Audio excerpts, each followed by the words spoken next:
테슬라를 중심으로 오늘도 10개 정도의 종목을 철저하게 기술적 분석해드리도록 하겠습니다. 여러분, 이 영상을 가장 효율적으로 활용하는 방법 중에 하나는 지금 거의 매일매일 올려드리고 있잖아요. 그럼 어저께 제가 분석해드린 이 분석이 오늘 어떻게 진행되고 있는가를 반드시 짚으셔야 돼요. 예를 들어서 자, 어제 영상 한번 볼까요? 이게 어저께 올린 영상인데 한번 볼게요. 하지만 여러분, 이러한 테마주들은 늘 조심해야 될 게 뭐라고요?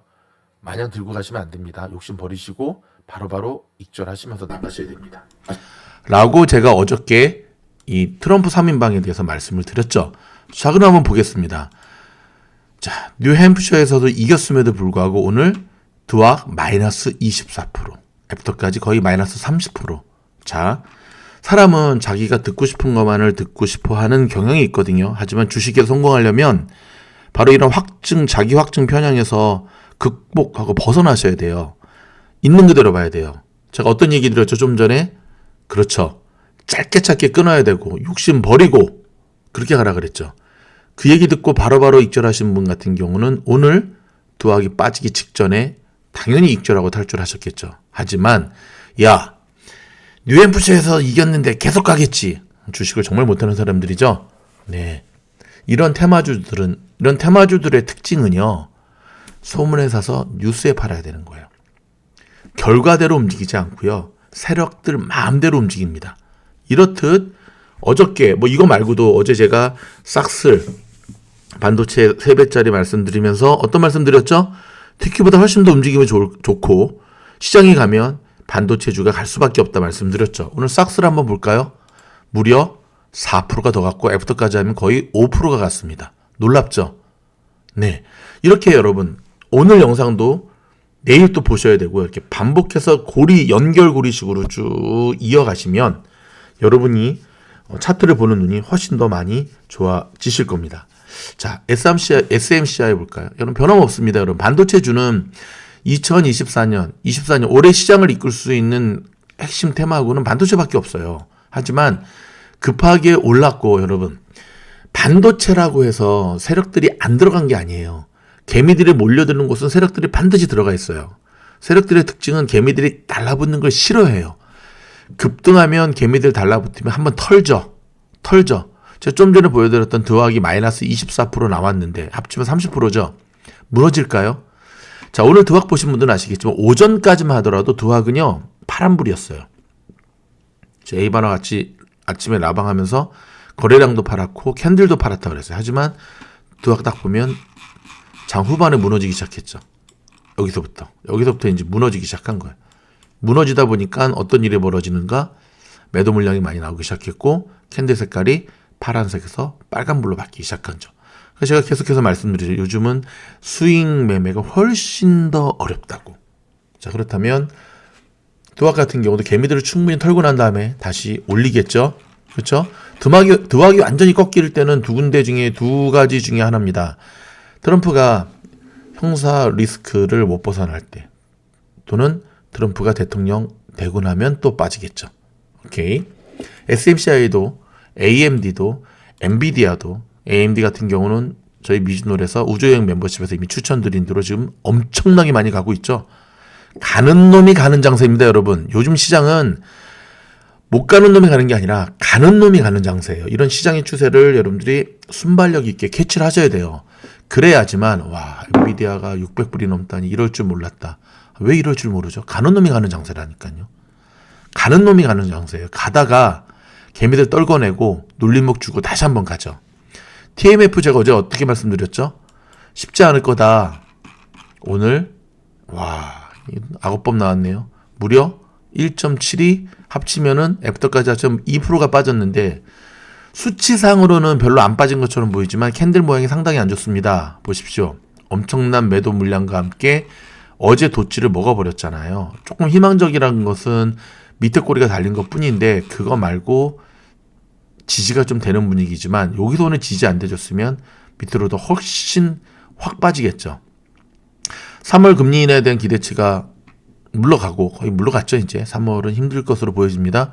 그리고 여전히 지금 채권 금리가 지금 들쑥들쑥하면서 지금 바닥을 쉽게 다지지 못하고 계속 하방으로 지금 틀고 있는데요. 리스크 관리하시면서 대처하셔야 됩니다. 여러분, 자, TSM 지난번에 실적 발표 후에 급등했잖아요. 자, 보세요. 보통 이렇게 갭 상승을 하면 갭 매꾸로 내려오겠지라고 생각을 하시는데 요즘 추세는 그렇지가 않습니다. 갭을 상승했는데 갭이 발생했다고 갭 매꾸로 내려오는 게 아니라 어떠한 이유 때문에 갭 상승을 했냐가 중요한 거예요. TSM 같은 경우는 아시다시피 어닝 때 거의 서프라이즈였잖아요. 그러니까 지금 계속 가는 거예요, 이렇게. TSM만 그런가요? 넷플릭스. 보이십니까? 그 다음에 오늘 실적 발표한 ASML. 여러분, 공통점이 있어요. 여러분, 한번 여기 잘 주목해 보세요. ASML, 넷플릭스, TSM. 지금 넷플릭스와 ASML이 TSM을 따라가고 있어요. TSM의 모습처럼 갭 상승한 이후에 계속 올라가는. 넷플릭스도 보면 갭 상승을 했는데 갭 상승하고 이게 빨간색 매도 물량의 거래량이 나오면 위험하지만 엄청난 매수 물량과 함께 올렸습니다. 물론 단점은 있습니다. 윗꼬리가 생기고 좀 밀렸다는 거죠. 근데 오늘 장이 좀 그랬어요. 오늘 장이 좀 어땠냐면 이런 식으로 한시를 기점으로 흘러내렸어요. 다. 그렇죠? 그런 거에 비교한다면 넷플릭스 상당히 선방한 거죠. 그 다음에 TSM도 마찬가지고 ASML도 마찬가지고. 그러면 이제 오늘 어닝 발표한 ASML이라든지 넷플릭스가 바로 이 TSM과 같은 모습으로 계속 성장하는지를 지켜봐야 됩니다. 아셨죠? 자, 보잉 같은 경우 여러분 2시간 전에 좋은 호재가 하나 떴습니다. FAA에서 보잉 737 맥스를 허락했어요. 자, 이 기종만큼은 그냥 너네 비행해도 돼 라고 호재가 떴는데 생각보다 지금 보면은 보잉이 F2에서 그닥 움직임을 주지 못하고 있어요. 살짝 반등이 나오긴 했지만 그 전에 이게 빠진 거 보이시죠? 그러니까 이제 이런 보잉 같은 경우는 거북이 주식이에요. 그래서 한번 방향을 틀면 쉽지가 않은데 그래도 자, 바닥을 지금 다지면서 W자를 만들어 가려고 무던히 노력하고 있지 않습니까? 그렇죠? 나올 악재 이미 다 나온 게 아니라 더 이상 쏟아지는 악재가 없다면 바닥 다지면서 장 분위기 보고 함께 올라가겠죠. 자, 보잉 같은 거 계속 말씀드리지만 여기도 나오죠. 예. 737 이거 어프로브 했다고 호흡을 길게 가져가셔야 됩니다. 길게. 더불어 보잉 같은 거 이제는 그렇죠. 며칠 다음 주로 다가온 1월 31일이네요. 다음 주 수요일에 어닝 발표했습니다. 어닝까지 보면서 지켜보겠다. 그러니까 여러분 이게 이제 시장의 심리를 읽어내는 건데 아니 이렇게 빠졌으면 올라가야 되는 거 아니야? 아니죠. 올라가야 되기 위해서는 매수 주체가 있어야 되는데 매수하는 이들이 지금 다음 주 수요일이 어닝이네. 이것까지 보고 나 들어갈래? 라고 하면서 지금 기다리는 거거든요. 마라 안타깝게도 16불이 깨졌습니다. 제가 뭐라고 말씀드렸죠? 아직 바닥을 다지고 있기 때문에 섣불리 들어가면 안 된다. 분명히 말씀드렸습니다. 그렇죠? 바닥 다지고 있다 그랬어요. 그리고 뭐와 같이 봐야 된다? 비트코인과 지수. 두 개가 비트코인도 오르고 지수도 올라야지 얘도 오르는데 오늘 좀 전에 보여드렸듯이 지수가 꺾였어요. 자, 이걸 지수도 여러분 잘 해석을 하셔야 되는데 보통은 뭐 환경이든 3%든 보면 꼭 결과론적으로 얘기를 하죠. 나스닥이 오늘도 최고치를 찍었다. 플러스로 마감했다. 근데 그거는 진짜 결과론적으로 보는 거고 오늘 시장을 하루 종일 들여다본 분이면 느낄 거예요. 시장이 고점에 대한 부담감을 느끼네. 왠지 좀 느낌이 싸하네. 그래서 오늘 마라 올리려다가 다시 한번 미끄러졌고 F2에서 살짝 반등이 나오고 있긴 하지만 이런 페이크에 속으시면 안 된다는 것. 자, 그 다음에 여러분 오늘 실적 발표한 서비스나우 그 다음에 IBM이 있었는데요. 자, IBM 보면 실적 발표 무려 8%가 넘게 급등했습니다. 와, 대박. IBM 와우. 서비스나우는 실적 발표 이후에 오히려 마이너스 0.90%가 빠졌거든요. 근데 여러분 이럴 때는 이 차트만 보는 게 아니라 어닝을 들어가 봐야 돼요. 자, IBM의 오늘 어닝이거든요. 자, EPS 1.3%, 레베뉴 10.7%, DDD 나왔거든요. 근데 여러분 잘 보세요. 이거 잘 기억하고 있다가 자, 한번 나우 한번 볼까요? 자, 나우의 실적을 보면 못 나온 게 아니에요. 자, 오늘 같은 경우 서비스 나우의 실적 딱 보면 비슷한 거죠. 오히려 이 부분은 좀 더 좋아요. 근데 여러분, 이게 이제 문제인 거예요. 아니, 언뜻 보면 나오는 지금 실적 미스한 거로 보여졌지만, 빚을 했네? 뭐야, 4개가 다 파란색이네? 어닝 그로스는 253%? 뭐야, 이렇게 잘 나왔는데 왜 이렇지? 그렇죠. 이런 일들이 계속 발생하고 있다는 거예요. 이런 일들이. 힌트 하나 드릴까요? 보통 소프트웨어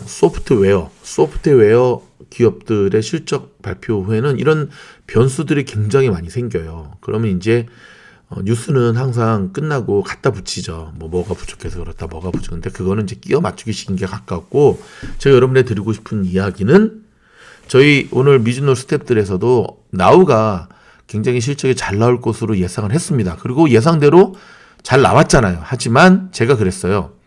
소프트웨어 업종이기 때문에 일단 제낀다. 미리 들어가지 않는다고 했던 거죠. 미리 들어갔어도 처울 있다 팔았겠지만 안 들어가기 잘한 거죠.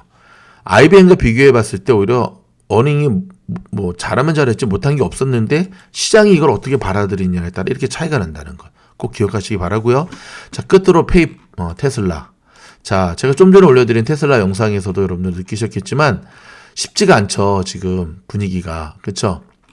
오늘 일단은 어닝 자체가 어찌됐든 시장이 되게 실망스럽게 받아들였기 때문에 보면은, 자, 보십시오. 계속 지금 흘러내리고 있잖아요. 제가 어제도 말씀드렸죠. 흘러내리는 주식이 올라가기 위해서는 어떻게 해야 된다? 그렇죠. 일단 바닥을 다져야 된다. 그러니까 바닥을 다지기 전까지는 아직 바닥을 다지는 과정이 남아있다는 거예요. 그렇죠? 바닥을 다지고 새로운 매수가 들어오면서 이제 방향이 하방에서 바닥을 다지면서 보합으로 했다가 상방 쪽으로 꺾여야지만 그때가 들어가야 될 매수 타점이라는 겁니다. 그러니까 아직 테슬라는 지금 이제 오늘 어닝에 대한 실망감이 내일 어떻게 반영될지 좀 지켜봐야 되는데, 아시다시피 여러분 테슬라가 자체의 힘으로 올라갈 시기는 이미 지났습니다. 테슬라가 갈 때 보면 지수에 영향을 받는데, 안타깝게도 지금 녹음을 하는 서부 시간 7시 49분 나스닥 선물지수만 또 빨간불이 들어왔네요. S&P랑 함께. 쉽지 않을 것으로 보여집니다. 내일만 시장이 빠지면 테슬라가 시장을 또 끌어내렸다고 또 막 이렇게 갖다 붙이길 텐데 그거는 아니고요. 테슬라에 투자하시는 분들 항상 시장의 상황과 같이 연계해서 보시라고 말씀을 드렸습니다. 여러분, 최근에 이 영상 여러분들이 사랑해 주셔서 구독, 아니 좋아요, 조회수가 거의 뭐 매일마다 지금 경신을 하고 있거든요. 좋아요 좀 많이 눌러주세요. 좋아요를 많이 눌러주셔야지만, 아직까지 베타 버전으로 여러분 이런 영상이 멤버십으로 빠지면 여러분 손해 아닙니까? 그렇죠? 오픈 영상으로 계속 저는 끌고 가고 싶거든요. 그러니까는 좋아요 많이 눌러주시면 어떤 일이 벌어지는가? 베타 버전에서 정식 버전으로 될 수가 있습니다. 고맙습니다.